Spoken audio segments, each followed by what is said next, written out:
여호수아 17장 1절에서 13절까지의 말씀을 제가 봉독하겠습니다. 므낫세 지파를 위하여 제비 뽑은 것은 이러하니라.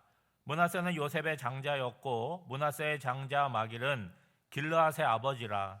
그는 용사였기 때문에 길르앗과 바산을 받았으므로 므낫세의 남은 자손을 위하여 그들의 가족대로 제비를 뽑았는데 그들은 곧 아비에셀의 자손과 헬렉의 자손과 아스리엘의 자손과 세겜의 자손과 헤벨의 자손과 스미다의 자손이니 그들의 가족대로 요셉의 아들 므낫세의 남자 자손들이며 헤벨의 아들 길르앗의 손자 마길의 증손 므낫세의 현손 슬로부앗은 아들이 없고 딸뿐이요 그 딸들의 이름은 말라와 노아와 호글라와 밀가와 디르사라.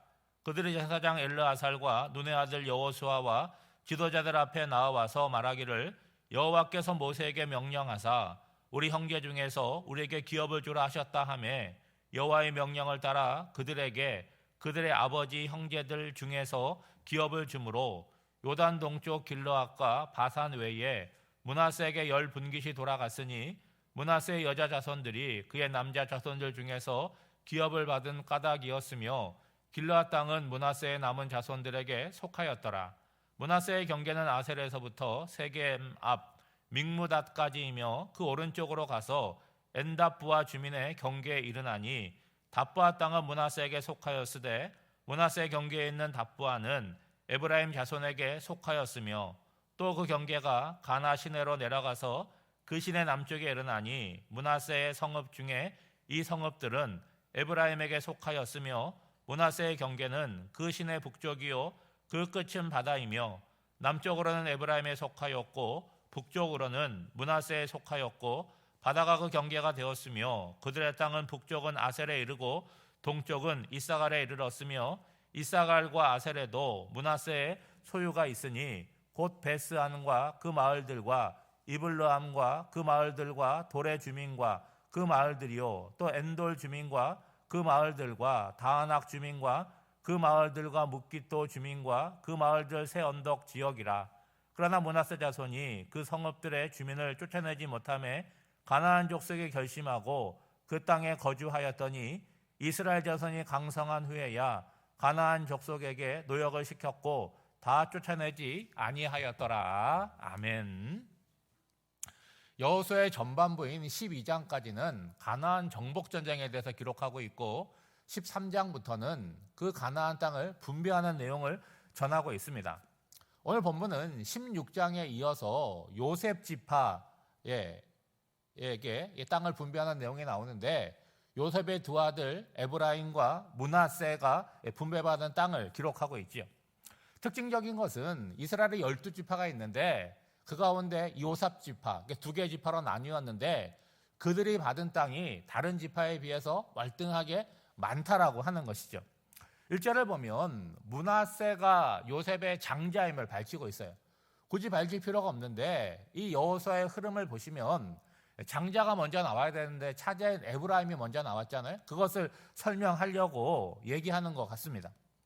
므낫세 지파 가운데 가장 먼저 땅을 분배받은 사람은 므낫세의 장자인 마길인데 그를 어떻게 설명하고 있냐면 그는 용사이고 길르앗의 아버지라고 불리웁니다. 그 이유는 뭐냐?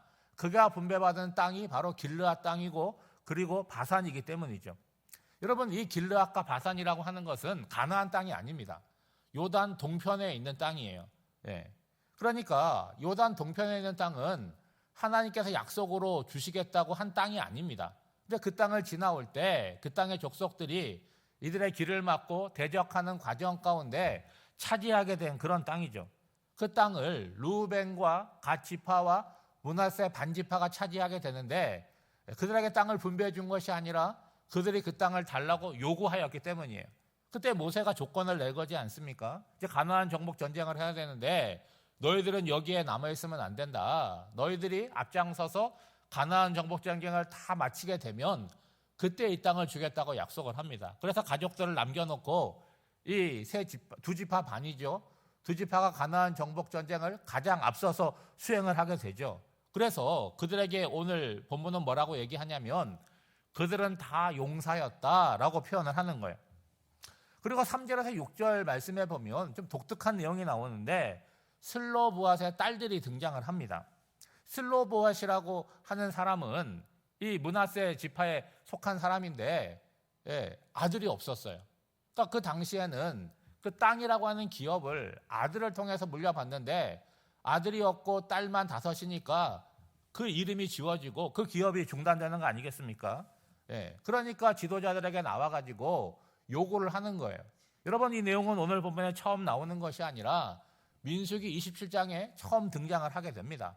그러니까 광야 40년 여정 가운데 슬로보앗이 죽게 되는 거죠. 그러니까 문제는 뭐냐?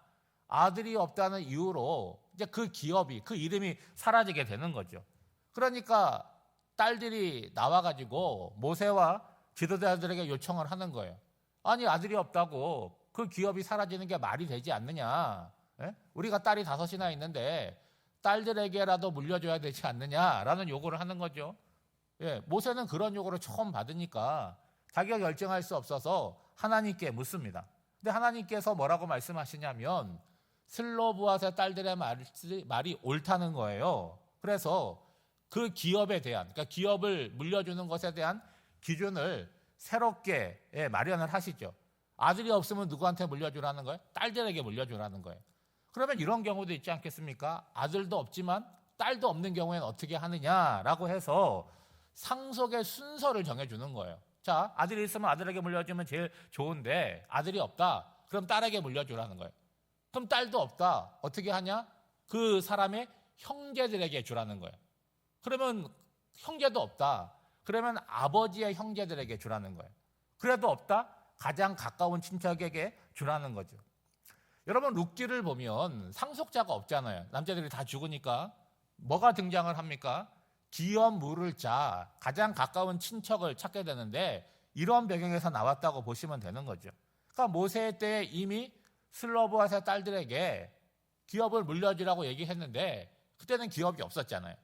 근데 이제 가나안 정복 전쟁을 마치고 각 지파별로 땅을 분배하는 과정 가운데 이제 실제가 된 거니까 다시 슬로보앗의 딸들이 요구를 했다는 거예요.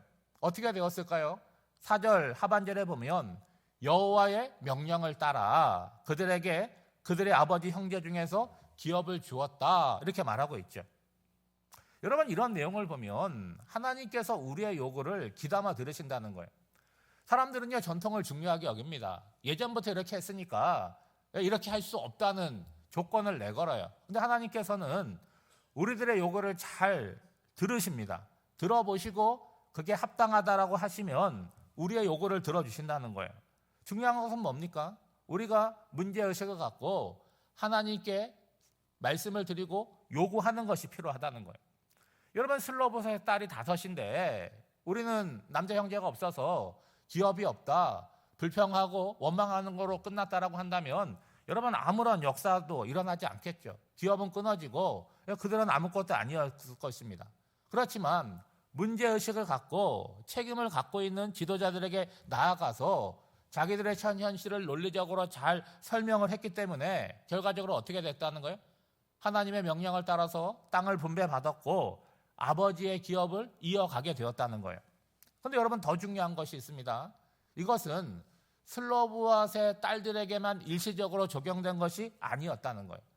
이들을 시점으로 해서 동일한 상황에 처한 사람, 아니 그보다 더 어려운 상황에 처한 사람들에게도 합법적이고 그리고 법적으로 제도적으로 기업을 물려받을 수 있는 그런 제도와 길을 열어놓게 되었다는 거죠. 그리고 7절에서 10절까지는 므낫세가 받은 땅의 경계가 나옵니다. 여러분, 이스라엘 12지파가 땅을 분배받는데 므낫세 지파가 특징적인 것이 있어요. 여러분, 나머지 지파들은요, 요단 동편의 땅을 분배받든지 요단 서편의 땅을 분배받든지 둘 중에 하나인 거예요. 그렇죠? 그러니까 르우벤과 갓 지파의 경우에는 요단 동편의 땅을 차지했고 나머지 지파들은 요단 서쪽에 지금 땅을 분배받지 않습니까? 유일하게 므낫세 반지파만 요단 동편에도 땅을 분배받고 요단 서편에도 땅을 분배받았다는 거예요. 그러니까 오늘 본문에는 요단 서편의 므낫세 반지파가 분배받은 땅의 경계를 말하고 있는데 이스라엘 지도를 놓고 보면 16장에 나왔던 에브라임 지파가 땅을 분배받았거든요. 그 바로 위쪽에 넓은 땅을 분배를 받게 됩니다. 그래서 동서의 경계는 요단강을 기준으로 해가지고 서쪽으로는 어디까지 가겠어요? 지중해 해변까지 가게 되는 거예요. 그래서 그 이스라엘 지도, 땅을 분배받은 지도를 보면 꼭 므낫세 반지파가 받은 땅은요, 요단강을 기준으로 나비 넥타이 같이 되어 있습니다. 그런데 요단 동편에는 조금 올라가 있는 그런 모양을 취하고 있죠. 그러니까 전체적으로 땅을 분배받은 사람들의 지도를 볼 때 이 요셉 지파가 받은 땅이 가장 넓은 땅이고, 그 가운데서도 므낫세가 받은 땅이 이 지역적으로는 가장 넓은 영토로 보이게 됩니다. 여러분 8절에 보면 좀 특이한 점이 나오고 있는데, 도시는 에브라임 소속인데 땅은 므낫세에 속한 지역이 있다는 거예요. 여러분 이건 뭐냐? 이 에브라임과 므낫세 지파는 요셉 지파 속에 속하는 반지파잖아요. 그들이 분리해서 땅을 받았지만 어떤 지역에 있어서는 완전히 분리되지 않고 이렇게 함께 섞여 있는 부분이 있었다는 거죠. 어제도 말씀을 드렸지만 두 지파로 분리가 되었지만 그들은 요셉 지파라고 하는 큰 틀 안에서 함께 연합한 부분도 있었다라는 말씀을 전하고 있는 거죠. 여러분 므낫세 지파의 경우에도 어김없이 등장하는 내용이 있습니다. 여러분 12절에 보면 그러나 므낫세 자손이 그 성읍들의 주민을 쫓아내지 못하매 가나안 족속이 결심하고 그 땅에 거주하였다라고 얘기하고 있습니다. 여러분 에브라임과 마찬가지로 므낫세 족속도 어떻게 했다는 거예요? 가나안 족속과 함께 거주하였는데 이 므낫세 지파의 경우에는 에브라임보다 더 심했다는 거예요. 왜냐하면 여러분 13절 14절 말씀에 보면 이런 표현이 있습니다. 쫓아내지 못했다라는 표현이 나오고 13절에는 또 뭐가 나옵니까? 쫓아내지 않았다라는 표현이 나옵니다. 그러니까 쫓아내지 못했다는 건 뭐예요? 힘이 부족했다, 한계가 있었다라는 이야기를 하고 있죠. 그렇지만 나중에 힘이 생겼을 때는 어떻게 해야 돼요? 쫓아내야 되는데 그때는 어떻게 해요? 쫓아내지 않았다는 거예요. 처음에는 쫓아내지 못했는데 나중에는 쫓아내지 않았다는 거죠. 여러분 13절 말씀해 보시면 이스라엘 자손이 강성한 후에야 가나안 족속에게 노역을 시켰고 다 쫓아내지 아니하였더라. 여러분 현재까지 분배가 이루어지는 지파가 어디입니까? 유다 지파잖아요. 그렇죠? 그리고 요셉 지파 가운데 에브라임과 므낫세 지파가 나오고 있는데 이 세 경우를 볼 때 어떻게 했다는 거예요? 가나안 족속을 쫓아내지 못했거나 쫓아내지 않았거나 세 지파가 공히 가나안 족속과 함께 살게 되었다는 거예요. 여러분 이 세 지파가 먼저 나오기도 했지만 가장 많은 땅을 분배받고 그 가나안 땅의 가장 중심이 되는 중요한 지역을 분배받았는데 그곳에서 가나안 족속을 쫓아내지 못하고 함께 거주했다라고 하는 것은 이 끝부분에 잠시 얘기하고 있지만 불행의 씨앗을 품고 살아가는 형국이라는 거예요. 이후 펼쳐지는 이스라엘의 역사를 보면 처음에는 그들을 단순하게 거주민으로 두었거나 또 어떤 지파의 경우에는 종으로 부려먹었지만 그것이 나중에 가나안 족속으로 말미암아 영적인 도덕적인 타락을 가져오게 되고 결국은 하나님과 멀어지고 우상을 숭배하는 그런 결과를 가져왔다는 거예요. 사랑하는 여러분, 세상을 살다 보면요 사랑과 사랑 간의 관계에서 어떤 부분에서는 양보하는 부분이 필요합니다. 내가 다 차지할 수 없어요. 어떤 부분은 양보하고 어떤 부분은 내가 취하고 하는 부분이 분명히 있습니다. 그런데 여러분 죄에 있어서는 타협을 할 수가 있습니까? 요만큼은 내가 죄를 지어서 되고 그런 거 아니잖아요. 죄에 대해서는 단호함이 있어야 되는 거죠. 여러분 신앙생활도 마찬가지예요. 내가 반만 믿는다. 여러분 이게 믿는 겁니까? 예?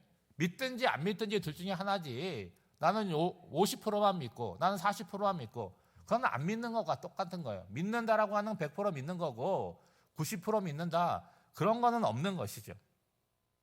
주님의 오심을 기다리는 대림절의 절기를 우리가 보내고 있어요. 그러면 이 절기 가운데 우리가 이 여호수아 본문을 통해서 무엇을 생각해야 되느냐?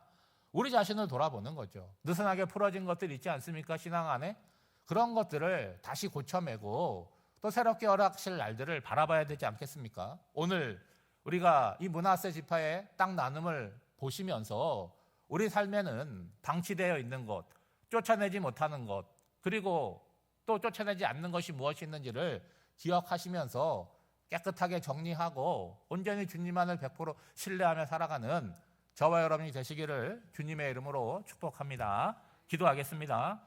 고맙고 감사하신 아버지 하나님, 비가 내리고 미끄러운 날씨지만 이 새벽 주여 전에 나와 겸손히 하나님을 바라보게 하여 주시니 감사드립니다.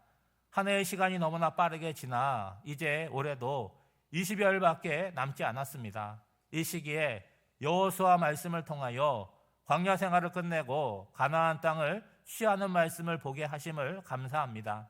안정되고 편안한 삶을 추구하지만 그 안정과 편안함이 어디로부터 오는지를 살피게 하사 죄를 끊어내고 하나님과의 관계가 더욱더 가까워지는 시기로 삼게 하옵소서.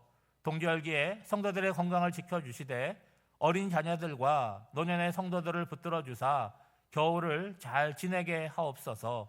사랑하는 성도들, 오늘도 주님 앞에 나와 겸손히 하나님을 바라봅니다.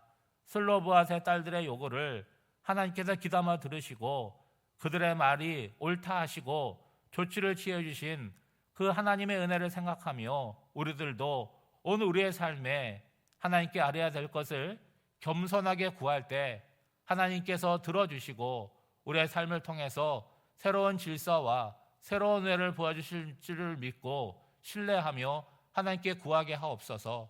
오늘 한 날도 사랑하는 성도들 각자의 삶의 자리에서 살아갈 때 주님 도와주시고 저들의 운전대와 저들의 발걸음을 붙들어 주셔서 실족하지 않고 주와 동행하는 복된 하루가 되기를 간절히 바라옵고 원하오며 이 모든 간구를 예수님의 이름으로 기도하옵나이다. 아멘.